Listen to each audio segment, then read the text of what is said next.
कतन मेरा कोई सुन्नी भाई यहां से ऐसा अकीदा ना लेके जाए, हम आपको बिल्कुल साफ और शफाफ अकीदा दें।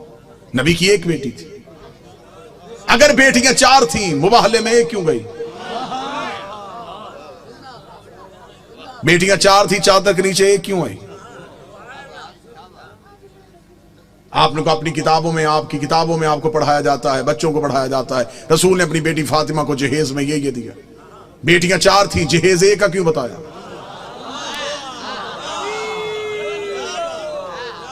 अच्छा, जो मेरे सुन्नी भाई बैठे हो मुझे बोल के बता देना, अगर बेटियां 4 हैं तो बाकी बेटियों की औलाद कहां है? आज किसी सुन्नी सैयद के सर पे कुरान रख के पूछ किसकी औलाद है, वो कहेगा रसूल की। शजरा कहां से चला, वो कहेगा सैयदा ज़हरा से। तो फिर बाकी बेटियों की औलाद कहां गई?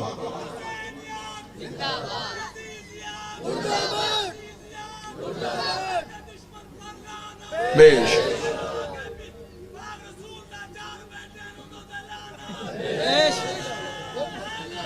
या हकीकत पहुंचाने दीजिएगा, जो मेरा काम है वो मुझे करने दीजिएगा बेहतर अंदाज में। कतन गालम गलोच का नाम मजहब नहीं। दलील ऐसी दे के जाऊं कि आपको दलील की रद ना मिले। मेरा सुन्नी भाई जो मजलिस शबीर में आता है वो हमारा मेहमान नहीं होता, वो हुसैन इब्न अली का मेहमान है। हुसैन के मेहमान का दिल दुखाना हमारा शेवा है ही नहीं। आप मजलिसों में हमारी वजह से नहीं आए, आप हुसैन इब्न अली की वजह से। हम कभी भी अपने मजलिस के इश्तिहार में नहीं लिखते कि सिर्फ शिया हैं। मस्जिदों के दरवाजे पे लिखा होता है फलां फिरके की मस्जिद, हुसैन की किसी मजलिस में नहीं लिखा जाता। यहां हिंदू आए, यहां सिख आए, यहां ईसाई आए, हुसैन का दरबार सबके लिए। हुसैन हर किसी का मौसम है। दरवाजे पे हालात की वजह से हमारे नौजवान खड़े हो जाते हैं, वो भी जिस्मों की तलाशियां लेते हैं, अकीदों की नहीं लेते। वो जिस्म डोलते हैं, वो भी मुल्क की हालात के पेश नजर। हम आपकी अकीदे नहीं तलाश करते। आप जो भी आए मजलिस शबीर में वो हुसैन इब्न अली का बुलाया हुआ है। लिहाजा मैं मोहब्बत के साथ अपने अहले सुन्नत भाइयों को पैगाम दूं, सुन्नी सैयद के सर पे कुरान रख के पूछो किसकी औलाद है? रसूल की। नस्ल कहां से चली? बादशाह हुसैन। जनाब सैयदा से जाके शजरा मलाया, बाकी बेटियों की औलाद कहां है? मुझे बादशाह हुसैन की इज्जत के समय तुम्हारा मेहमान हूं। जिस मोरख ने 4 बेटियां लिखी थी वो नवाज से भी 8 लिख सकता था, लेकिन उसने ये कागज कलम ये कह के फेंक दिया। उसने कहा बेटियां 4 लिखवा दी हैं, नवासों के नाम ना लिखवाना। नाम तो लिख दूंगा, मोहम्मद के कांधों पे कैसे बिठाऊंगा? नाम तो लिख दूंगा, सजदे में रसूल की पुष्प पे कैसे बिठाऊंगा? फिर कोई मोरख पूछ लेगा ये कैसा नबी था जो एक बेटी के बेटे तो उठाता रहा।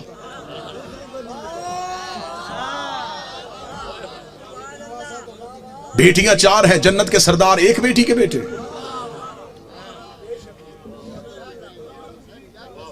अल्लाह ने कुरान में हुक्म दिया, मेरा हबीब अपनी करीबियों को उनका हक दो।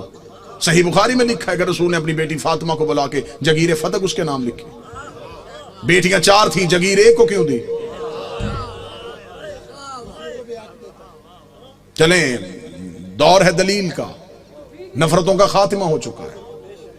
कसीर तादाद में दूसरे मसाल के लोग मजलिसों में आते हैं। मैं आपको बड़ी मोहब्बत के साथ पैगाम देना चाहूंगा, अगर आप कहते हैं नबी की बेटियां 4 हैं, आज से इसी लम्हे से रिसर्च शुरू कीजिएगा। जाके पूछिएगा किसी भी अपने मर्जी के मौलाना से कि जब हमारे नबी की शादी हुई तो उम्र मुबारक कितनी थी। बिल्कुल खामोश होकर दलील सुन लीजिएगा। हो सकता है कि आप वाह वाह या दाद दें, कोई मेरा एक भाई बात से महरूम रह जाए। मैं खुद कह रहा हूं कि बेशक खामोशी इख्तियार कर लीजिए। मजमे में शोर का नाम मजलिस की कबूलियत नहीं। एक बंदा भी यहां से हदायत लेके जाइए, कबूलियत। हमने तरीका तब्दील कर दिया। हम समझते हैं नारे वाह वाह दाद मजलिस की कबूलियत। हमने ये जो दरवाजा खोला ये हदायत का दरवाजा है।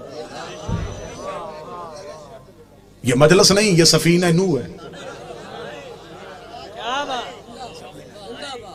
हमें देखना है कि कौन है जो नजात की कश्ती पे बैठ रहा है। जितने मेरे सुन्नी भाई बैठे, नोट कर सको नोट करना, बाद में पूछना चाहो बाद में पूछना, फोन करके लिखवाना चाहो पूछ लेना। शादी हुई नबी की तो उम्र मुबारक कितनी थी? 25 साल। अब आप अपने उलमा से पूछिएगा नबी ने ऐलान नबूवत कब किया था, वो कहेंगे 40 साल की उम्र। 25 साल से पहले शादी साबित नहीं। फिर आपकी अपनी किताबों में लिखा, शिया किताबों में यही लिखा कि नबी की शादी के 4 साल तक नबी के यहां औलाद ना हुई। 29 साल की उम्र में पहुंच गए रसूल, और पहला बेटा पैदा हुआ जिसका नाम था कासिम, जिसकी वजह से नबी की कुनियत मशहूर हुई अबुल कासिम। ठीक हो गया? पूरी तवज्जो के साथ सुनिएगा। 25 साल से पहले शादी नहीं, 29 साल से पहले औलाद साबित नहीं। फिर सुन्नी अकीदे के मुताबिक नबी ने 40 साल की उम्र में ऐलान नबूवत किया। शिया अकीदे के मुताबिक 40 साल के बाद इजहार किया, नबी पहले दिन से नबी थे। मैं दोनों अकीदे पढ़ रहा हूं, दोनों अकीदे पढ़ रहा हूं। सुन्नी अकीदा है 40 साल के बाद बनी है, हमारा अकीदा पहले दिन से नबी थे। चले ठीक है, सुन्नी भाइयों का अकीदा 40 साल के बाद ऐलान नबूवत किया। फिर सुन्नी किताबों में लिखा हुआ है कि नबी ने ऐलान नबूवत से 5 साल कबल अपनी 3 बेटियों का अक्द माअज़ल्लाह सुम्मा माअज़ल्लाह खाक मदहन 3 मुशरिकों से करवाया हुआ था। जब आप अपने उलमा से दलील पूछेंगे तो वो कहेंगे इसलिए कि उस वक्त वो खुद नबी नहीं थे, नबी बने 40 साल के बाद, तो फिर उन मुशरिकों के घरों से बेटियों को वापस बुला लिया।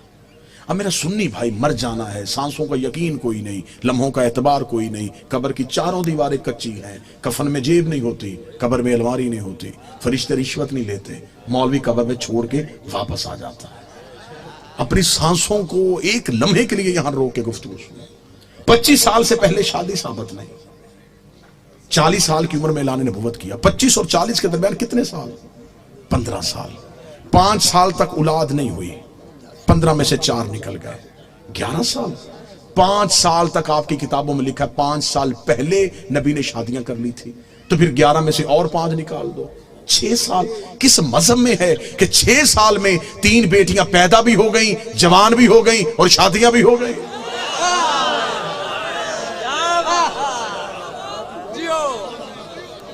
उम्रें पूरी करके दिखाओ, उम्रें पूरी करो, हम मानने के लिए तैयार हैं, हम मान लेते हैं। हम जिद वाले लोग नहीं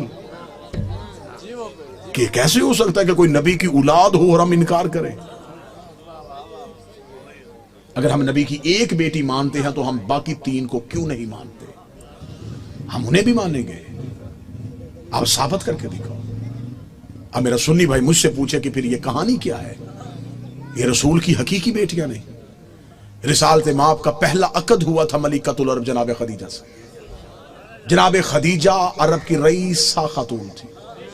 बीबी खदीजा की एक बहन थी हाला बिनते वहाब। ये 3 बेटियां जनाब हाला की थी जो जनाब खदीजा के घर में परवरिश पा रही थी। जब बीबी खदीजा का अकद हमारे नबी से हुआ तो बीबी खदीजा ने नबी से इजाजत मांगी कि मेरे घर में 3 यतीम बच्चियां पल रही हैं, अगर आप इजाजत दे तो मैं उन्हें साथ लेके आऊं। रसूल ने उन्हें अपने घर बुलवा लिया। फिर ये रसूल के घर में आई। फिर इनको यतीम पालने का हुनर ऐसा आता था,